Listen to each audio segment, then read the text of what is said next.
Welcome to our channel star Telugu DSP news. Doctor BR Ambedkar Konaseema జిల్లా collector కార్యాలయంలో శాలివాహనులు మట్టే మా జీవనాధారం, చెరువుల్లోనూ కాలువల్లోనూ మట్టి తీసుకుని కుండలు ఇతరత్ర సామగ్రి చేసుకుని జీవనోపాధం సాగిస్తున్నాము.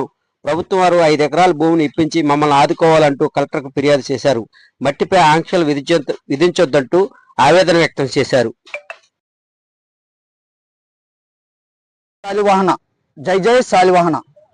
డాక్టర్ బిఆర్ అంబేద్కర్ కోనసీమ జిల్లాలో కుమ్మర కులవృత్తి మీద ఆధారపడి ఉన్న వారందరూ కూడా మేము మట్టి మనుషులం, మట్టి మా జీవనాధారం. అయితే పూర్వం 1979లో 1076 జీవోను అనుసరించి ఉన్న గవర్నమెంటు చెరువుల్లో కానీ వాగుల్లో కానీ మట్టి తీసుకుని మేము జీవనోపాధి కల్పించుకునేవాళ్ళం. రాను రాను ఈ టెక్నాలజీ ఎక్కువ అవడం వల్ల, జనాభా పెరగడం వల్ల మట్టి కుండలను కాల్చుకోవడానికి ఈ ప్లేసుల్లో పొగ వస్తుందని చాలా ఇబ్బందులు గురి చేస్తున్నారు. కుండలు కాల్చాలంటే మేము అడవి కంపను తీసుకొచ్చి కంపతోటి కుండలు కాల్చాలి. ఆ కాల్చిన దాని మీద పొల్యూషన్ పేరుతో మమ్మల్ని కొంతమంది చుట్టుపక్కల వాళ్ళు ఇబ్బంది చేస్తున్నారు. అలాగే మట్టి తీసుకునే భూములు గవర్నమెంట్ కట్టడాలు కావచ్చు, లేకపోతే వేరే వేరే కట్టడాలు కావచ్చు, అన్యాక్రాంతానికి గురి అయిపోయినాయి. అంచేత ఈ రోజున గవర్నమెంట్ అన్ని రకాలుగా కూడా ఈ కూటమి ప్రభుత్వం అందరికీ కూడా సమానత్వంతో ముందుకు వెళ్తుంది. కాబట్టి మాకు కూడా కుమ్మరులకి అన్ని జాతుల వారికి కూడా కూటమి ప్రభుత్వం మంచి ఉత్సాహంతో అందరినీ కూడా చైతన్యపరిచి సాధికారతకి ముందుకు వస్తుంది. అలాగే మా కుమ్మర కులవృత్తిదారులు గుర్తించి మా మట్టి కోసం ఏ విధమైన సరే ప్రతి నియోజకవర్గంలో ఉన్న కుమ్మరులందరికీ కూడా ఒక 5 ఎకరాల భూమిని కేటాయిస్తూ ఆ భూమిలో మేము మట్టి తీసుకుని మట్టి పాత్రలు అవ్వచ్చు, వంట పాత్రలు అవ్వచ్చు, దేవాలయాల్లో కూడా ఒక మట్టి పాత్రలు ఇచ్చే బ్రతుకు మాది. దేవుడి దగ్గర నైవేద్యం పెట్టాలన్నా ఈ తిరుమల శ్రీ వెంకటేశ్వర స్వామి, కలియుగ దైవమైన తిరుమల వెంకటేశ్వర స్వామికి కూడా ఫస్ట్ నైవేద్యం సమర్పించాలంటే మట్టి కుండలో పెడతారు. అలాగే మన చిన్న చిన్న గ్రామాల్లో కూడా గ్రామ దేవతల గుడుల్లో కూడా మా కుమ్మరులు పూజారులుగా చేస్తూ ఈవేళ ఏ జీతభత్యాలకి కూడా నోచుకోకుండా మేము ఉన్నాం.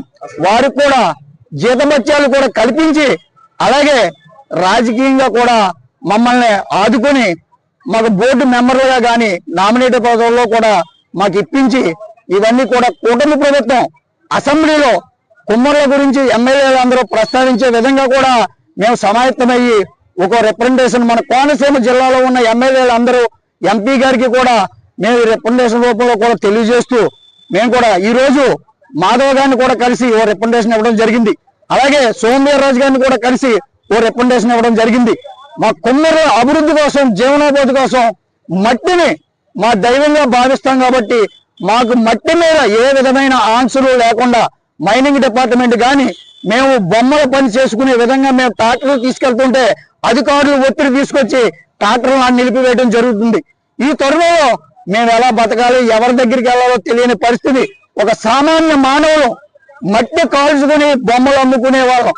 అంచేత మా మీద దయచేసి కరులు చూపెట్టి ఈ కూటమి ప్రభుత్వం నారా చంద్రబాబు నాయుడు గారు కావచ్చు, లేదా మన ఉప ముఖ్యమంత్రి వర్యులు పవన్ కళ్యాణ్ గారు కూడా మా కుమ్మరుల గురించి ఆలోచించి మా కుమ్మరులకు ప్రతి నియోజకవర్గంలో 5 ఎకరాలు కేటాయిస్తూ మాకు మట్టి తీసుకునే వెసులుబాటుని కల్పిస్తూ మా జీవన ఉపాధికి పాటుపడతారని శుభ సందర్భంలో తెలియజేస్తూ జై శాలివాహన, జై జై శాలివాహన. రాష్ట్రంలో గతంలో 1076 జీవో ఉండేది. మేము మట్టి మనుషులు, మట్టిలో పెరిగి మట్టిలోనే జీవిస్తున్నాం. చాలా విలేజ్ గ్రామాల్లో ప్రజలంతా కూడా మా శాలివాహన సభ్యులందరూ కూడా చాలా ఇబ్బందులు గురవుతున్నారు. ఇది కొంచెం 40 సంవత్సరాలు వచ్చేటప్పటికే మాకు వయసు అయిపోతుంది ఈ పని వల్ల. దాని గురించి కష్టపడి వీళ్ళు పని చేసుకుని వచ్చేటప్పటికి వీళ్ళకి మా వృద్ధాప్య పెన్షన్ 40 సంవత్సరాలకి ఇప్పించాలని మేము కోరుతున్నాం. ఎందుకంటే అప్పటికే వీళ్ళ శరీరం అలసిపోతుంది ఈ పనులు చేయటం వల్ల, ఈ కుమ్మరి వృత్తి చేయటం వల్ల. అది కూడా గ్రామాల్లో చాలా ఇబ్బంది పడుతున్నాం. మట్టి సమస్య మరి ప్రధానంగా ఉంది. ఆ మట్టి మాకు ఉచితంగా దొరికేటట్టు గవర్నమెంట్ ల్యాండ్ ఏమన్నా మాకు ఇప్పితే దాని నుంచి జీవనోపాధిగా మేము కొనసాగించుకుంటామని మేము ఆ ప్రభుత్వాన్ని కోరి ప్రార్థిస్తున్నాం. నేను కోనసీమ జిల్లా ప్రధాన మా కుమ్మరి గవర్నమెంట్ పరంగా ఆదుకోవాలని విజ్ఞప్తి చేస్తున్నాను. ఈ రోజున మా ప్రతి నియోజకవర్గంలో కూడా మట్టి లేక కుమ్మరులు ఈ కుండ్లపైన పానేసే పరిస్థితికి వచ్చారు. మా కుమ్మరులను ఆదుకోవాలంటే కళాశాల నియోజకవర్గాల్లో 5 ఎకరాల భూమి కేటాయించాలని ప్రభుత్వపరంగా మిమ్మల్ని నేను డిమాండ్ చేస్తున్నాను. అలాగే మా కుమ్మరులకి జీవనోపాధి కోల్పోయిన కుమ్మరులందరూ కూడా ఫెడరేషన్ లోన్లు ఏదైనా గవర్నమెంట్ ఇప్పించాలని కూడా మేము మా కుమ్మర సంఘం కూడా నేను గవర్నమెంట్ అడుగుతాను.